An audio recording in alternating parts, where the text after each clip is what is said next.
మీద ఉందని నేను తెలియజేస్తున్నాను.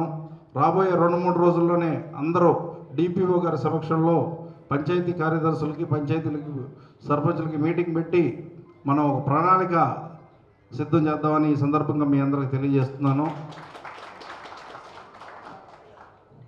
రాష్ట్రంలో పడ్డ వరదల గురించి గత 10 రోజులుగా మన ముఖ్యమంత్రి చంద్రబాబు నాయుడు గారు అక్కడే కృష్ణా జిల్లా కలెక్టరేట్లో ఉంటూ బస్సులోనే నివాసం ఉండి అధికారులందరినీ అప్రమత్తం చేసి తన వంతుకు ఇదిగా కృషి చేస్తున్నారు. అట్లానే లోకేష్ గారు కానీ, మిగతా మంత్రులు కానీ, నాయకులు కానీ అందరూ అక్కడ ఉండి కృషి చేస్తున్నారు.